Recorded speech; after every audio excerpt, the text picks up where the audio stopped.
empower business. You know, I know a gentleman, let's see, if you want to filter water, say you have to build a filtration plant in the United States, you have to build them to the specifications the government makes, okay? It costs billions of dollars. I know someone that invented a process that literally costs 10% of that in order to filter water to a higher degree, to a better degree than the process that's already on record. But because it doesn't meet government specifications, he can't get approval for it anywhere. So it's cheaper and it provides better water.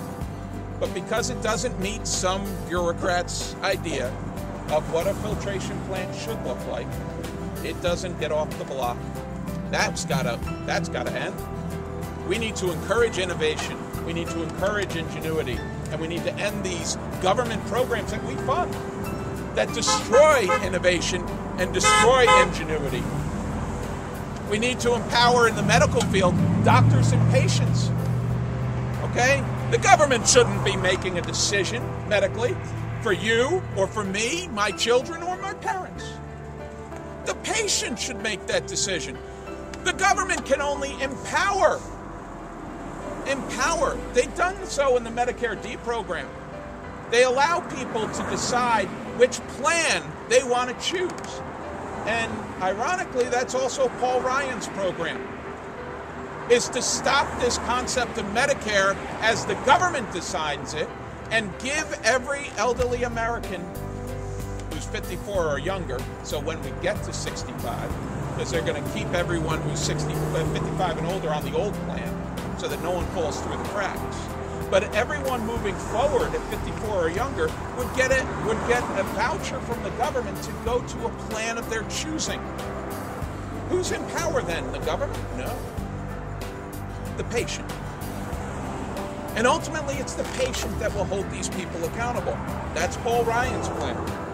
You know, as Ronald Reagan said, and I beg to differ, he's got Obama qualities. Ronald Reagan said, and I don't think Mr. Obama would agree with it, I don't think Mr. Reid would agree with it, I know Senator Schumer and Gillibrand wouldn't agree with it, but Ronald Reagan said, the government is not the solution to our problems, the government is the problem. And we need to get the government off the back of the people, the businesses, the communities, in order to provide for ingenuity and innovation and accountability. Hear, hear. I personally say that if the government can't pass a balanced budget and live within our means, not their means, our means, because we're paying the bill, if the government can't hold its institutions accountable for encouraging American ingenuity and innovation rather than destroying it, if the government can't live within the law so that it cavalierly applies to its citizenry, then our representatives should not go to the bank and say, I just spent my entire credit line and I passed a law and now you have to raise it. Can you do that? Yeah. Can you go to the bank and say, my $5,000 credit limit, I'm kind of tapped out on that, so guess what? My wife and I had a boat, and now you got to raise it to $7,000. Isn't that effectively what the government does when it raises its debt ceiling? No one says no.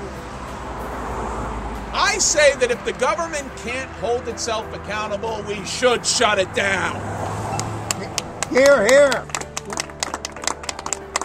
I was disappointed in the last budget resolution because I didn't think it went far enough. But I'm willing to give them a chance. You know, Mr. Boehner was elected in part by this movement. And Mr. Boehner made a commitment. The Democrats think it was a mistake, but I say it is the best catch-22 that's going to hold him accountable to us. He used a phrase a month ago about new taxes that he knows the last politician who used that phrase and violated it got kicked out of office. He said, read my lips, no new taxes.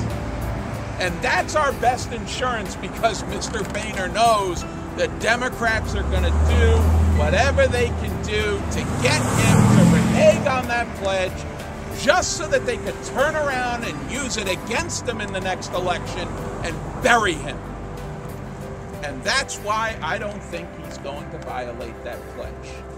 And I hope he doesn't. Because, Mr. Boehner, read our lips. You will lose your job if you raise taxes. We've tapped out property tax. We've tapped out income tax. We've tapped out sales tax. We've tapped out the gas tax. We've tapped out mortgage tax. And the list goes on. If you can't control the government, Mr. Boehner, read my lips. Shut it down. Shut it down.